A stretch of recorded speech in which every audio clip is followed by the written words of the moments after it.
Assalamualaikum warahmatullahi wabarakatuh. Kami kelompok ekonomi makro kelompok 1 dengan judul pengaruh otomatisasi dan teknologi artificial intelligence AI terhadap tingkat pengangguran di Indonesia. Perkenalkan kelompok kami, saya Tisha Amelia. Saya Khairin Sajunata. Saya Naila Dwi Arianti. Saya Farhan Ramadan. Saya Ahmad Jamal Fawaid. Saya Kalisna Latifah. Thank you guys.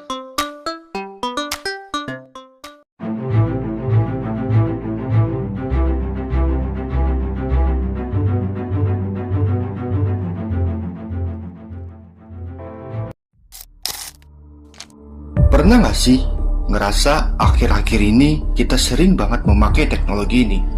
Teknologi apa itu? Ya, Artificial Intelligence, atau kita bisa menyebutnya dengan AI. Beberapa tahun kebelakangan ini, tren AI semakin ramai. Banyaknya kalangan menggunakan teknologi ini. Yap, teknologi ini bisa dipakai siapapun dan dimanapun. Lagi rebahan, nugas, minta saran, minta tolong, semua bisa dilakukan oleh teknologi ini. Lantas, kalau apa-apa serba AI, apakah peran manusia akan tergantikan? Semua serba AI membuat hidup kita menjadi ketergantungan.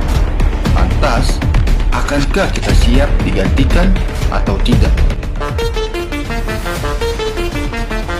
Spotify Velvet Sundown kemudian diciptakan oleh kecerdasan buatan atau AI. In the next 3 years, 100 million jobs are going to be created worldwide.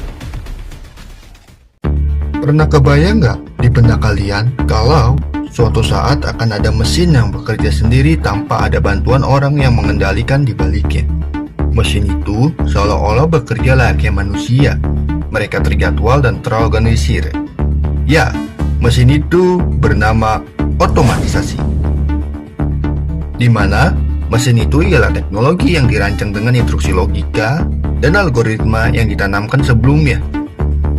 Dia bekerja tanpa kenal lelah, tidak selayaknya manusia yang mudah lelah dan mudah mengeluh. Mesin itu dapat bekerja tanpa kenal waktu. Selain itu, dapat meningkatkan efisiensi, ketelitian, kecepatan, dan mengurangi biaya operasional. Hal ini yang membuat sistem otomatisasi dapat membandingi kinerja manusia itu sendiri. Lantas, siapkah manusia digantikan oleh perkembangan teknologi? Mari kita masuk di pembahasan kelompok kami. Baik, di sini saya akan menjelaskan slide pertama. Kita akan membahas tentang perkembangan artificial intelligence atau AI dan otomatisasi. Saat ini AI berkembang sangat pesat dan sudah digunakan berbagai sektor industri. Namun AI tidak hanya menggantikan pekerjaan manusia tetapi juga membuka peluang besar. Peluang tersebut ada pada bidang yang membutuhkan kreativitas, pemikiran kritis, dan keterampilan digital. Oleh karena itu, kita sebagai manusia harus terus meningkatkan skill agar bisa beradaptasi dengan perkembangan teknologi zaman sekarang. Lanjutkan slide kedua. Baik, di sini saya akan menjelaskan tentang pengertian otomatisasi dan artificial intelligence. Pertama kita bahas tentang otomatisasi. Otomatisasi ini adalah pengguna teknologi untuk menjalankan pekerjaan secara otomatis. Tanpa harus selalu dikontrol oleh manusia. Jadi mesin sudah diatur sebelumnya, sudah diatur secara sebelumnya, jadi diperintah secara sebelumnya, lalu dia akan bekerja sendiri mengikuti perintah tersebut. Contohnya seperti mesin ATM, kita bisa mengambil uang tanpa bantuan teller karena sistemnya sudah diatur. Selain itu ada juga data otomatisasi dan balasan email otomatis. Semua itu bekerja secara otomatis. Otomatisasi itu hanya menjalankan tugas sesuai aturan yang sudah dibuat dari berpikir, tidak melalui berpikiran sendiri. Selanjutnya lagi pembahas tentang artificial intelligence atau AI. Nah, AI adalah teknologi yang lebih canggih AI karena tidak hanya menjalankan perintah, tetapi juga bisa berpikir atau belajar dan mengambil keputusan seperti manusia. Nah, misalnya seperti ChatGPT yang ya menjadi jawaban atau pertanyaan atau sistem rekomendasi di Netflix dan Shopee yang bisa menyarankan film atau produk sesuai dengan apa yang kita suka. Nah, AI bisa belajar dari data yang ada sehingga makin sering digunakan oleh kita, biasanya akan semakin pintar. Itu AI. Jadi perbedaannya otomatisasi hanya menjalankan perintah, sedangkan AI bisa berpikir dan belajar. Nah, jadi kesimpulannya dari kedua teknologi ini eh, sama-sama membantu manusia dalam pekerjaan. Tetapi AI memiliki kemampuan yang lebih canggih dibandingkan otomatisasi. Nah, lanjut lagi ke slide 3. Nah, slide 3 ini membahas tentang perbedaan antara otomatisasi dan artificial intelligence atau juga disebut AI. Nah, pertama kita mulai dari otomatisasi. Otomatisasi adalah sistem yang dibuat untuk menjalankan tugas secara otomatis tadi tanpa banyak campur tangan manusia. Biasanya tugas yang dilakukan itu bersifat berulang-ulang. Contohnya itu seperti mesin di pabrik yang merakit mobil. Mesin tersebut bekerja berdasarkan aturan yang sudah ditentukan sebelumnya. Nah, itu otomatisasi. Jadi tidak bisa berpikir atau mengambil keputusan sendiri. Nah, intinya kalau otomatisasi itu kerjanya tetap mengikuti program dan tidak berubah-ubah, tetap. Nah, selanjutnya adalah artificial intelligence, juga disebut AI. Berbeda dengan otomatisasi, AI itu dirancang untuk meniru cara berpikir manusia. Jadi AI bisa belajar dari data, beradaptasi dengan kondisi-kondisi baru. Itu AI. Dan bahkan mengambil keputusan sendiri seperti manusia. Contohnya seperti aplikasi rekomendasi di media sosial. Semakin sering kita pakai, AI akan semakin paham kebiasaan kita dan memberikan rekomendasi yang tepat atau lebih sesuai layak.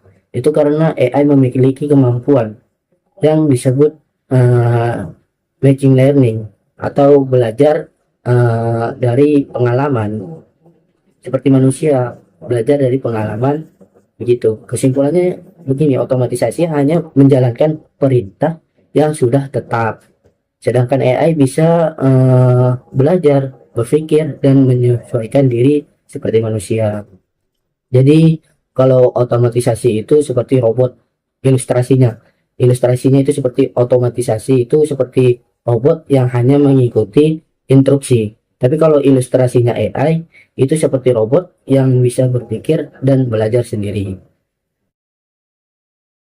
Saya akan menjelaskan pengaruh dari otomatisasi dan artificial intelligence atau bisa kita sebut AI. Menurut World Economic Forum 2025, antara tahun 2025 hingga 2030 diperkirakan sekitar 90 juta pekerjaan akan tergantikan akibat AI dan otomatisasi. Sementara 170 juta pekerjaan baru yang lebih sesuai dengan kolaborasi antara manusia, mesin, dan algoritma akan muncul. Perubahan ini bersifat transformatif, bukan sekedar pengurangan lapangan kerja, melainkan pergeseran jenis dan cara kerja yang mendalam. Dampak AI dan otomatisasi sangat bergantung pada kesiapan struktur sosial, ekonomi, serta kebijakan institusional suatu negara dalam mengelola transaksi tersebut.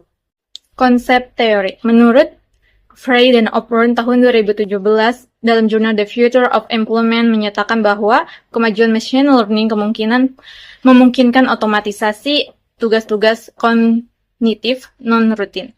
Sementara Acemoglu dan Respro tahun 2018 memperkenalkan dua efek displacement efek yang menyebabkan pergantian tenaga kerja dan restoration efek yang menciptakan tugas-tugas baru di mana tenaga kerja memiliki keunggulan komparatif. sehingga berfungsi sebagai penyimbangan ekosistem lapangan kerja. Pada konsep technological unemployment yang dikemukakan oleh John Maynard Keynes tahun 1930, teori ini menjelaskan bahwa pengangguran tercipta karena saran menghematan tenaga kerja berkembang lebih cepat daripada penciptaan lapangan kerja baru. Pekerjaan rentan digantikan oleh AI dan otomatisasi.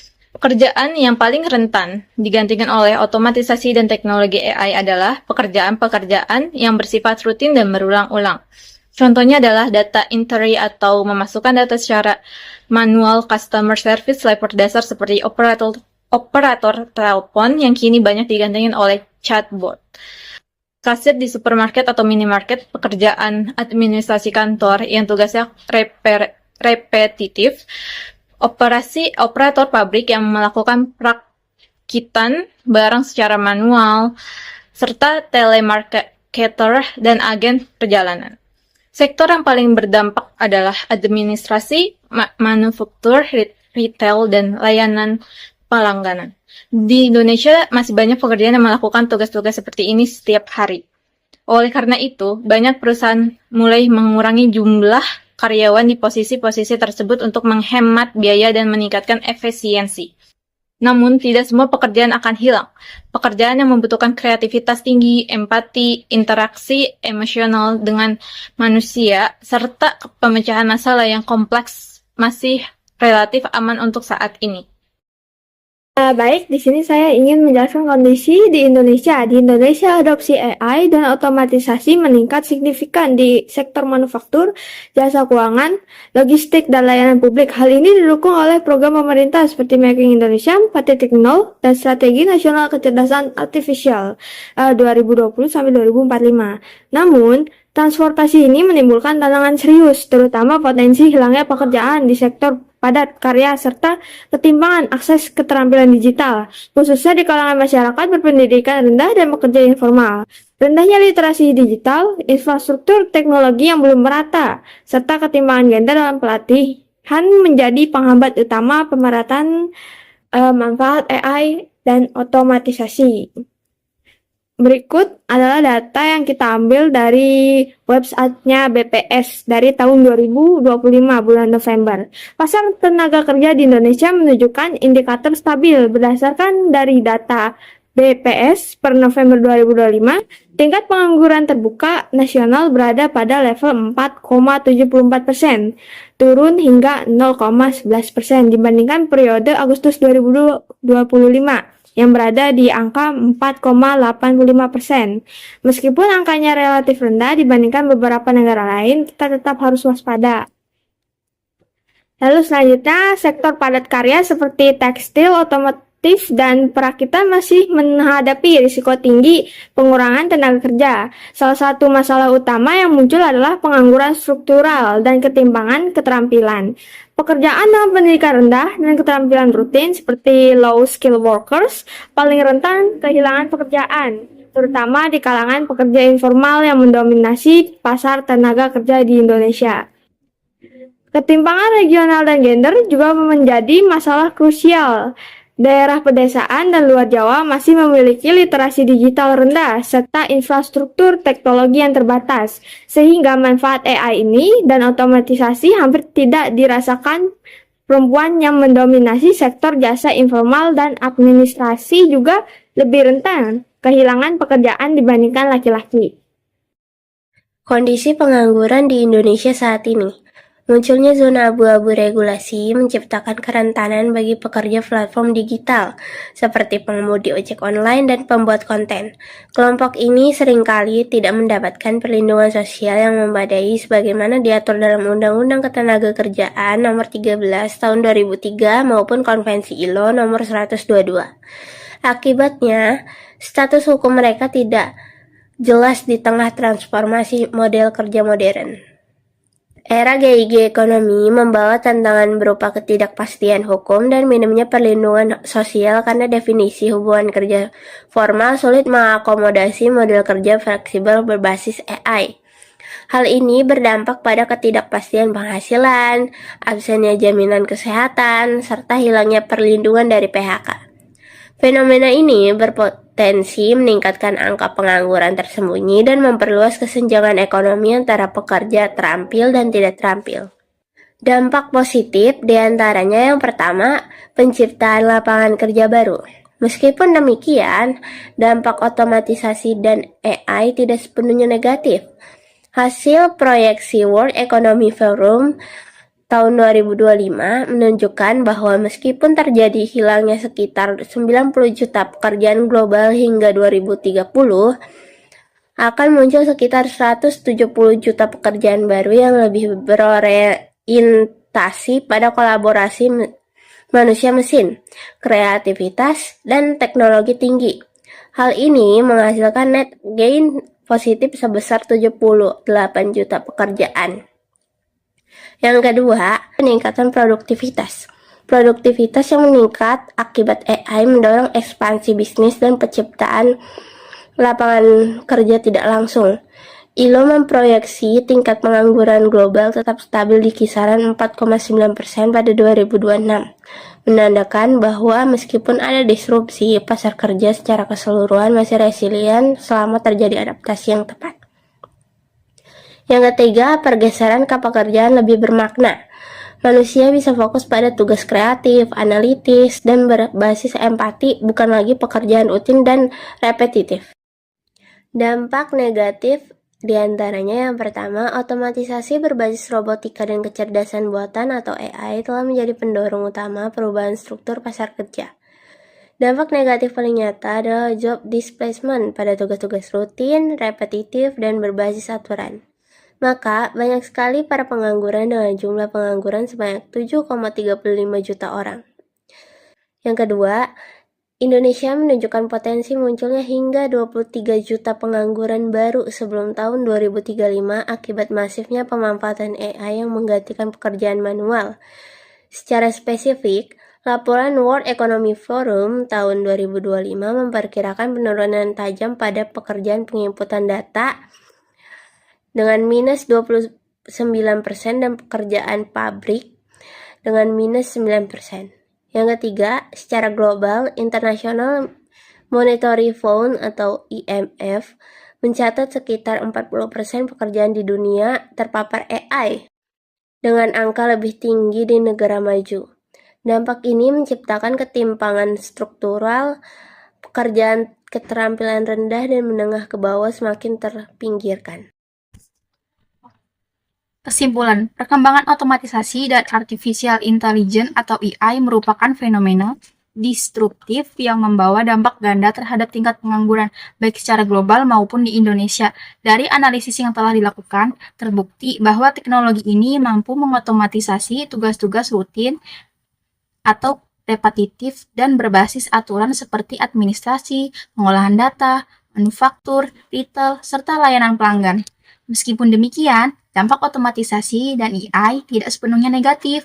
Hasil proyeksi dari World Economic Forum pada tahun 2025 menunjukkan bahwa meskipun terjadi hilangnya sekitar 92 juta pekerjaan secara global hingga 2030, akan muncul sekitar 170 juta pekerjaan baru yang lebih berorientasi pada kolaborasi antara manusia dan mesin, kreativitas, dan teknologi tinggi. Hal ini menghasilkan net gain positif sebesar 78 juta pekerjaan. Secara keseluruhan, pengaruh otomatisasi dan AI terhadap pengangguran bersifat transformasional dan net positif dalam jangka menengah hingga panjang.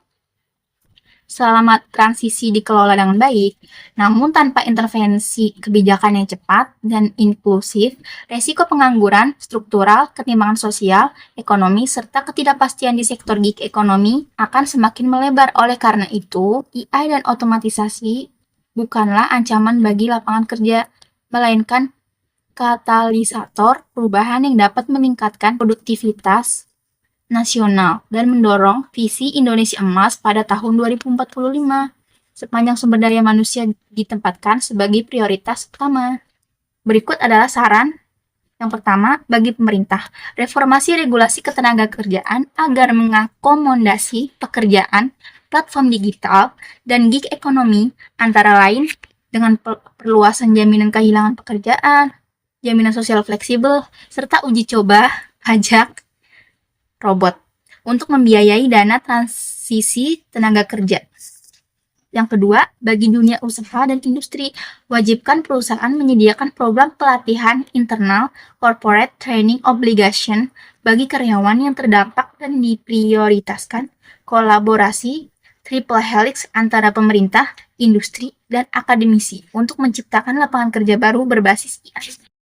Baik, di sini saya akan membahas solusi bagian 3, yaitu institusi pendidikan dan lembaga kepelatihan dorong budaya lifelong learning melalui platform digital nasional gratis dan penyelesaian kurikulum yang menekankan soft skill, kreativitas, problem solving, empati, serta hard skill AI yang masih sulit tergantikan oleh mesin. Yang keempat adalah masyarakat dan pekerja. Pekerja diharapkan proaktif mengembangkan keterampilan hybrid atau manusia AI dan berwirausaha berbasis teknologi kelompok, rentan perempuan, pekerja informal, dan fresh graduate, serta perlu memanfaatkan program kepelatihan pemerintah secara maksimal. Selanjutnya, di sini ada solusi jangka pendek 1-2 tahun. Yang pertama, reskilling, upskill massal. Terus program kartu pekerja atau platform serupa dengan modul khusus AI, literary, data analisis, coding dasar, dan soft skill, kreativitas, problematic solving, adaptasi. Perusahaan diwajibkan menyediakan kepelatihan bagi karyawan yang terdampak. Yang kedua, bagi UMKM, berikan insentif fiskal berupa pajak rendah, subsidi, atau keringanan kredit bagi UKM yang mengadopsi teknologi AI secara bertahap tanpa melakukan PHK massal. Selanjutnya di sini ada solusi menengah panjang 3-10 tahun yang akan datang. Yang pertama adalah reformasi pendidikan nasional. Integrasikan kurikulum nasional dengan keterampilan dengan AI mulai dari pendidikan dasar hingga perguruan tinggi. Mata pelajaran wajib literasi digital, pemrograman, etika dasar, etika AI, dan pemikiran komputasional harus dimasukkan. Yang kedua, yaitu kebijakan regulasi AI yang seimbang. Diterapkan pajak robot atau automatic tax terhadap perusahaan yang melakukan otomatisasi masif dengan hasil pungutan dialokasikan untuk dana transisi tenaga kerja. Bentuk Badan Koordinasi Nasional berbasis triple helix untuk merancang strategi adopsi AI sekaligus memantau dampaknya terhadap pasar kerja. Yang dari kelompok kami, wassalamualaikum warahmatullahi wabarakatuh.